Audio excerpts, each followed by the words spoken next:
welcome to the show where we share the stories of the many who intersect with our healthcare system but are rarely heard from. My name is Kevin Poe, founder and editor of Kevin MD. Today on the show, we have Shreya Kumar.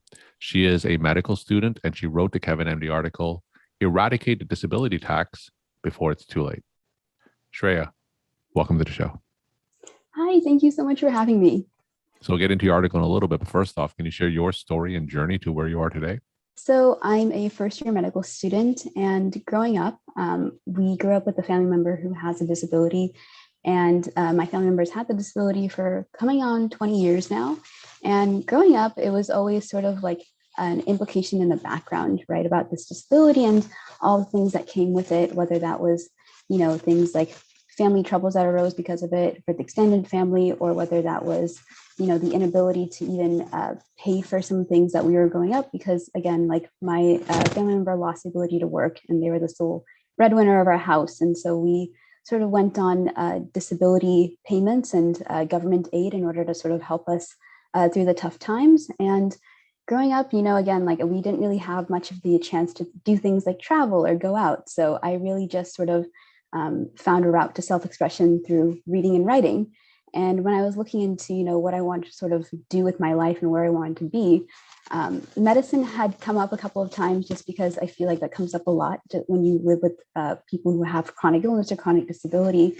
But I never thought it was for me until I started college. And when I started college, I began to sort of volunteer with a couple different community service organizations. And a lot of them were geared towards health and medicine.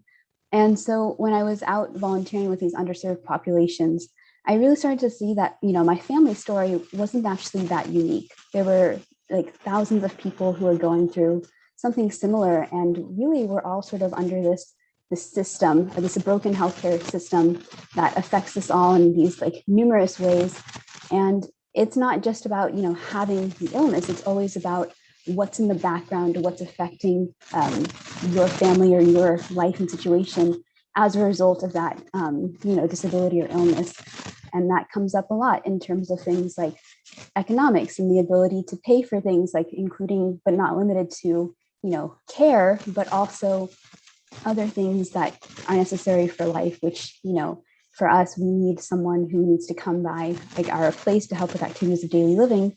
And once I grew older and our family didn't qualify for the same kind of government aid anymore, suddenly we were paying out of pocket for things like that. So when I looked into possible careers, I realized that I could actually, try to make a difference in this, not only through, treating patients through medicine, but also as being a physician advocate for patients, especially patients from underserved populations. And so I applied to medical school, and here I am today. So through your experience, both with your family and treating and volunteering with the underserved populations, can you just share maybe some stories or case studies of some of the challenges people with disabilities face, just in either in everyday life or with their interactions with the healthcare system? So when I was volunteering with the Punjabi diaspora here in Sacramento, a lot of these families are, working class families, and they are self-made business owners, and they work, 10, 12-hour shifts doing things like managing a store or like truck driving and things like that.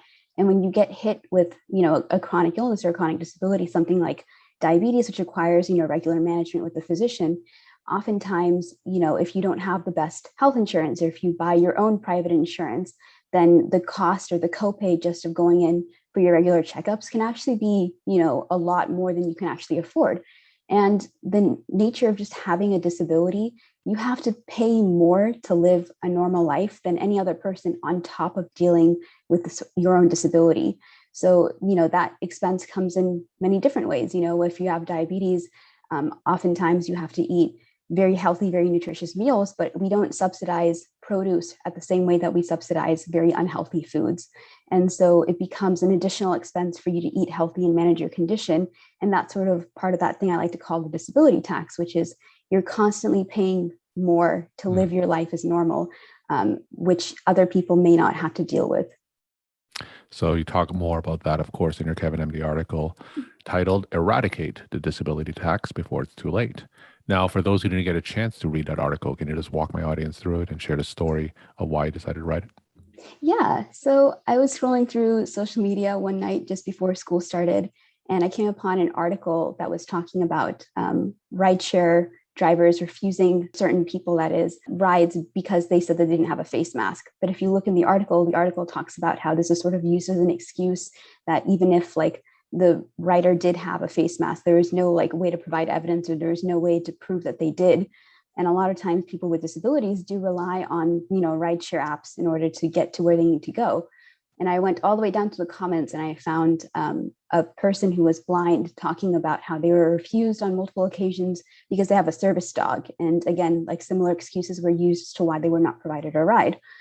And so I'd been also dealing with some family issues regarding my family with a disability and our inability to get someone to be able to come and, provide home health aid care for, our family, which we need for activities of daily living. You can't not have one. And if you don't have one, then your family has to pitch in and do the work themselves. But there's a huge crisis with that. And I just sat down and I was very, very frustrated and sort of at the end of my rope. And when I get that way, I usually tend to write something. So I sat there for about an hour and a half, just furiously just typing and looking up articles, about like prescription drug prices, which I mentioned in the article, about things like how much it costs for EpiPens, how much it costs for, things like new drugs, like a new drug for postpartum depression. And I sat there and I just wanted to, put together a message that sort of conveyed how I felt about the topic and how, with the economic impacts of, having a disability and how they affect your normal life beyond even just living with the illness. What kind of resources are available to those who are disabled that addresses some of the issues and challenges that they face?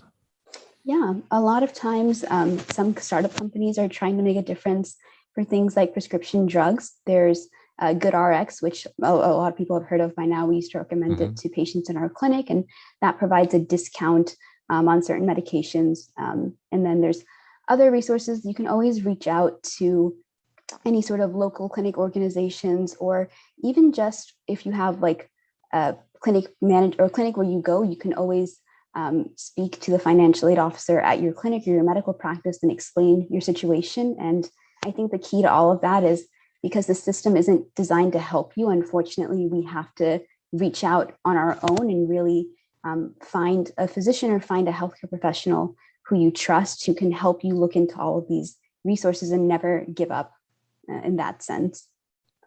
Are there any policy initiatives, either on a state or national level, that is currently being considered to address some of the disability tax that those who are disabled face?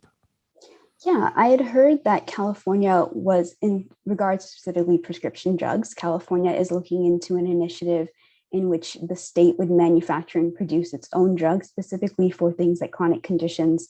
I believe one of the drugs they were considering was insulin. So that's kind of a long-term project. And then, as always with Congress, what we really want to talk about is giving Medicare, for example, the ability to negotiate prescription drug prices, which they are currently not allowed to do. And that's why we end up paying so much for our medications for people who are eligible for that.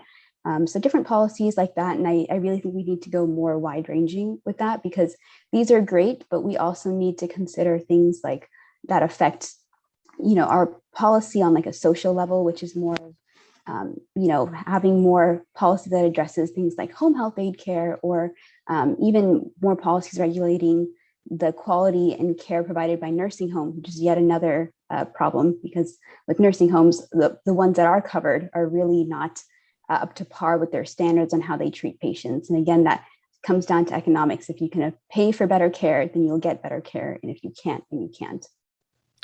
We're talking to Shreya Kumar. She is a medical student. She wrote the Kevin MD article, Eradicated the Disability Tax Before It's Too Late.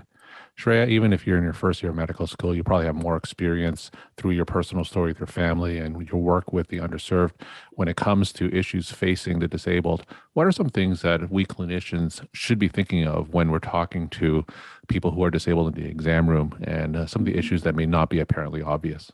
Honestly, when I was growing up, one thing with my family member that we had to deal with constantly, that I wish our clinicians had paid better attention to, was we had to take our family member to, physical therapy and things like that.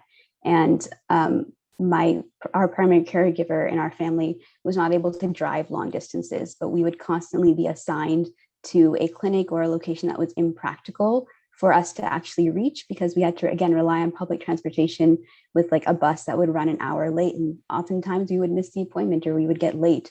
So things like addressing like, or really asking the patient in the exam room, like, what challenges are you facing in meeting your care needs, and how can we sort of point you in the right direction instead of just assigning the easy solution for you and to move on without actually asking the patient what they would need to be helpful or successful in their care. And my final question, what's your take-home message that you want to leave with the Kevin MD audience? My take-home message would have to be, again, in the words of late Congressman John Lewis, is just make some good trouble. You know, go out there, disrupt the system, challenge the status quo, and always keep pushing for a better solution, and never just be content with letting things be the way they are because it's easier, because it's more convenient for you. Shreya, thank you so much for sharing your time and insight. And thanks again for being on the show. Thank you again for having me.